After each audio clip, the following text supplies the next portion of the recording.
a warm welcome, Verena. Enjoy. So much. Thanks, Anita, for the introduction. Thanks, everyone, for being here.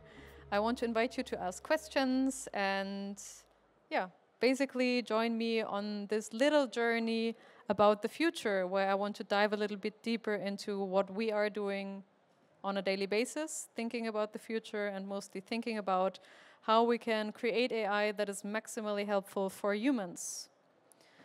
I am working at the big, very, very big Japanese company NEC, and just to situate the NEC Laboratories Europe within this global network of subsidiaries and companies, so the NEC Labs Europe, are situated in Heidelberg in Germany. We have around 110 employees. 85 of them are active researchers, which really means that they have the daily task to advance science and advance technologies as we know them today, while also thinking about the future. And we are loosely arranged around different topics, which are foundation models, analysis, and all of the rest. And this already demonstrates that we're a pretty unique place where we have very different backgrounds, very different topics, and in this sense also a lot of cross-area synergies and super interesting projects and topics coming out.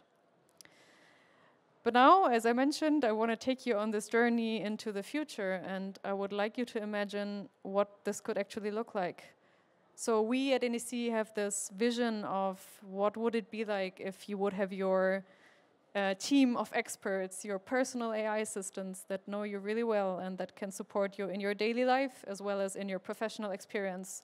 And how awesome would that be if they can actually safely complement you in these daily and complex tasks?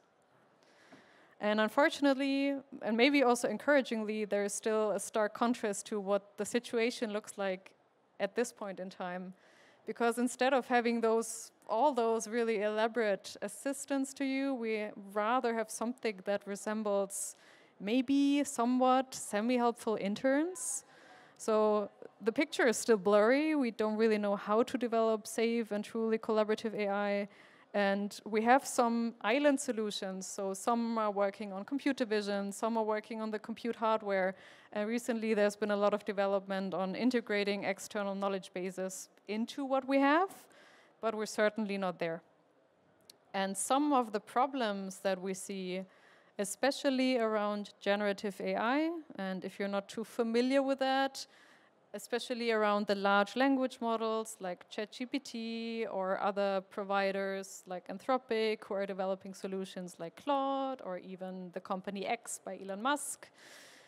They use nowadays a mess of a lot of different tools to somehow try to create something that is a little bit more coherent and a little bit more in the direction of our vision of supplementing humans with truly capable agents.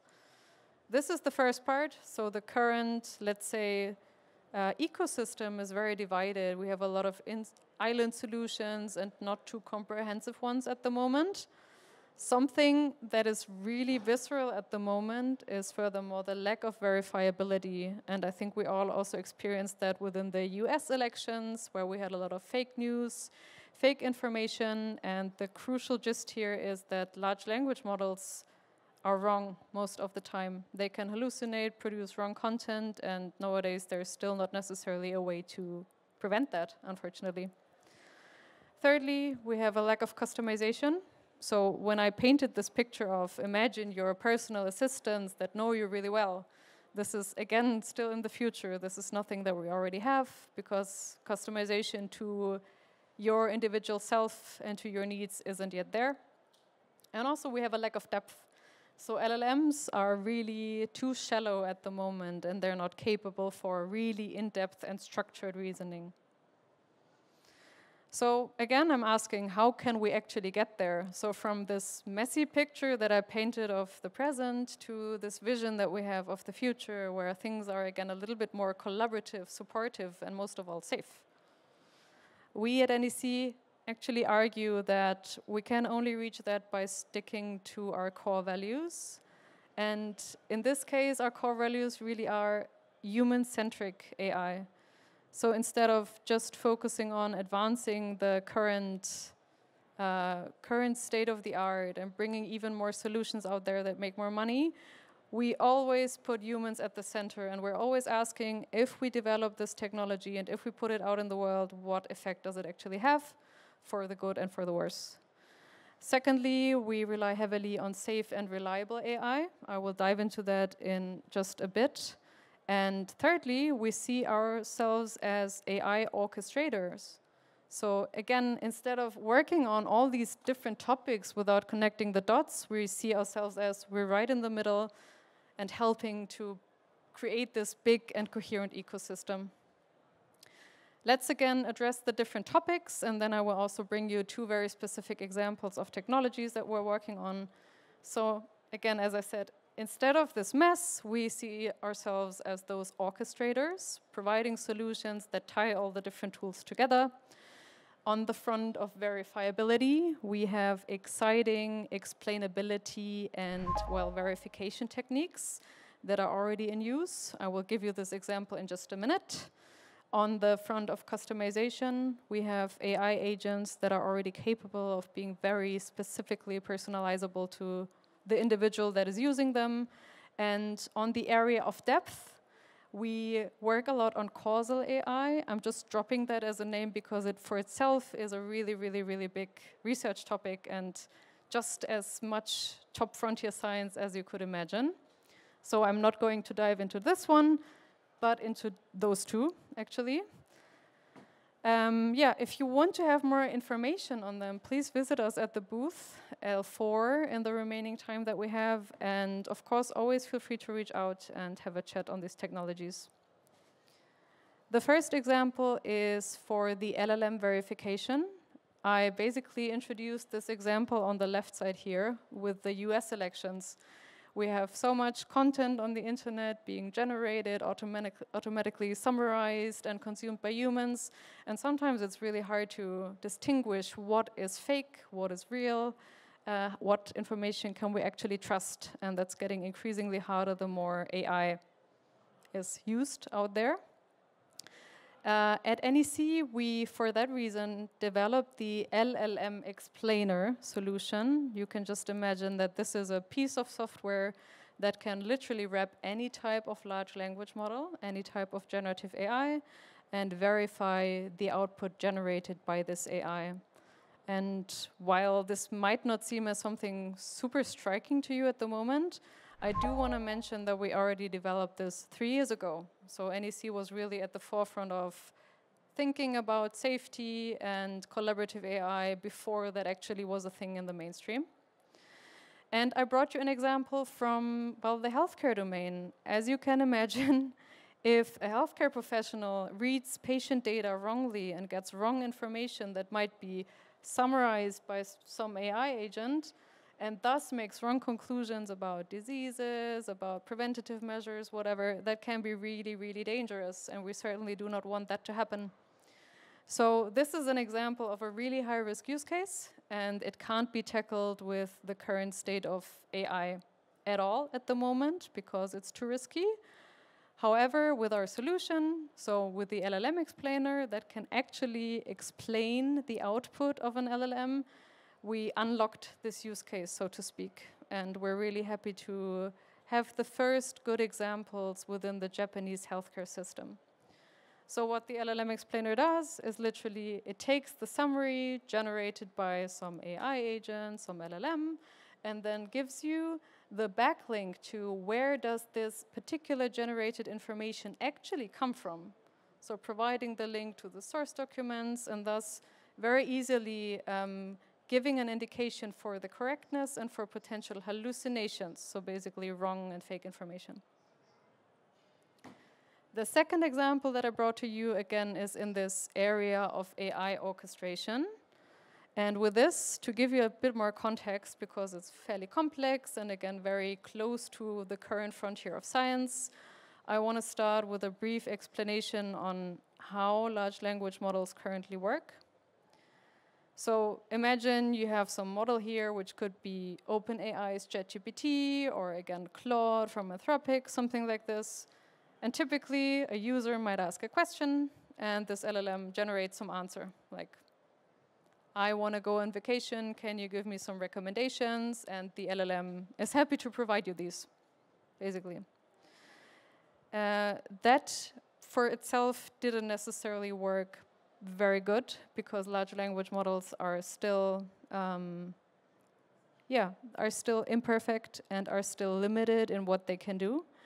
And the second step that humans did was actually enhancing those LLMs with external knowledge bases. So like an external library, external books that the LLM could use and ask. And with this, answers got over time a little bit more precise. Still no perfect solution, which is why in a third step, we actually allowed large language models to use external tools, which for instance could be a web search. So instead of just giving it some fixed set of information, we are now allowing it to do a Google search, let's say, on the web and gather information that it can again use to improve its answer. Still imperfect and still limited because, well, this is only a fixed interaction between getting knowledge and asking for knowledge. So in a follow-up step, things are getting, again, much more complicated. And actually, this is what most systems, actually including OpenAI's ChatGPT, probably look like at the moment. They are not just one big AI model anymore, but they're actually a conglomerate, a wild mix of different models that can use information, that can use different tools, and all of this is somehow statistically woven together to get some result in the end. Which is great, because now we have more complexity, we might have more capabilities resulting in maybe more precise answers. But in reality, we saw that this is still fairly fixed, because the way that humans approached it at first was kind of hard-coding the interactions here, instead of allowing for a more dynamic flow of information. And maybe one analogy that you could use is just imagine you have a fixed network of experts, like scientists that you can ask about things, and maybe you might have a question that is not perfectly suitable for this one expert that you ask every day, but instead you might want to go to another one.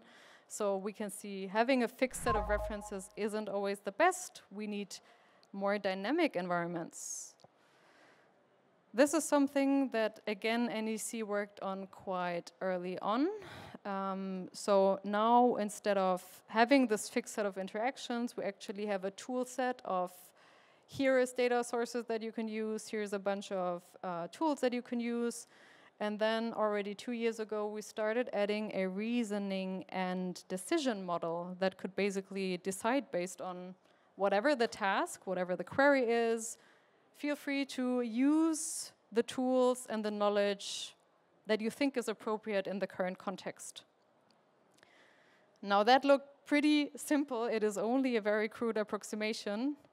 In reality, so within this particular project of NEC, which is called the NEC AI Quest, it is much more complicated. And I won't go into the details here, but let me just say, well, we were coming up with a pipeline that actually works out there in the real world, that is actually applicable in a bunch of different industry projects and already helping to improve experts and different solutions out there. So again, we were able to enhance task efficiency and freeing up more resources for the humans that we work with. And here I really want to put your perspective on. Just imagine that we're living in a world where you get to do the work that you truly care about. Like with this example of the healthcare professional, she gets to spend more time with her patients instead of having to read all the information from all the different reports and whatever. So I think this is a pretty beneficial and good example of how we can efficiently enhance humans with AI. And with this, I want to let you go before hopefully some questions with the main takeaways that I addressed today. So we can come from this mess of different tools and slowly approach our vision of this collaborative future by always thinking about the humans at the center, thinking about who will use it, how will they use it, and how can we actually make it all safe and reliable to use, especially in highly critical areas. And that after all, we need something that is an orchestrator that doesn't just look at very tiny island solutions, but tries to bring things more together. So if you are excited about that at least a tiny little bit as much as I am, then again, I can encourage you to come and talk to us. This would be my email. Please always feel free to reach out. This is our QR code to the website. You will find exciting information there. And naturally, we also are looking for engineering positions and for scientists and collaborations. And with this, I want to thank you for the attention. Thank you so much. Thank you so much, Verena. Are there any questions? I have some. Haha. All right, so the first and most important question, what can young talents do to upskill in AI? What's your suggestion? Yeah, this is a question I was asked very often today, quite naturally, as we have all the talents here that are having this precise question. I would say that it is a good mix of, well, being critical and very picky about the resources to use. There's so much information out there and so many courses offering certificates. With AI, I would suggest a very hands-on approach. So don't be hesitant to try new technologies, try to subscribe or try free versions and get your hands dirty. Try some simple things and always think about how you might want to use these things. That would be the top recommendation. I see, most practical recommendation. Thank you. And what's the secret source of innovation at NEC? In our case, I guess it again comes down to the core values that we have, putting the human at the center, which might seem cheesy because I said it quite a bunch now, but this is really the way that I see it and experience it day to day. And moreover, I introduced it a little bit in the beginning. We have a lot of different backgrounds, researchers, a lot of different expertise, and this would be my top recommendations also for other companies. Try to bring a lot of different people with a lot of different backgrounds at the same table to discuss projects and take a look at them from very different perspectives. Oh, that's pretty cool. Thank you so much. And last question, if I'm allowed to. What novel technologies would you like to see more in the world? Yeah, so again, in times of, I guess, a lot of geopolitical stress and weird situations, I would wish that instead of putting too much money into military solutions, we would be focusing more on collaborative solutions. And maybe on a personal note, I'm really excited about learning more about the human brain and how that relates to AI and progress. And I think that neuroscience is pretty exciting. I would love to see more of that. Oh, that sounds pretty much exciting for me too. Any questions? No? Okay. One question in the back. Really? Where? Ah! I'm flying. Can you give me a chance? You get the microphone, just a second. Oh! All right. Hi, so you talked about safe AI. Are you more afraid that someone not from the NEC builds an AI that is more not human-centered? More afraid than what? Or are you afraid? Or are you worried? Is there something you're planning to develop to mitigate the risk? Yes, so I would say that this definitely is a risk, and I feel we can already see the effects of that in the sense of sometimes people call it a race dynamic between the current developers of generative AI, and among those, naturally, again, OpenAI, even X by Elon Musk, who are trying to push the boundaries of what is possible and try to push the capabilities without truly understanding what they could cause. And on that matter, yes, I think I'm worried about it, and I would love to see more companies acting like NEC on that front. Thank you. Thanks.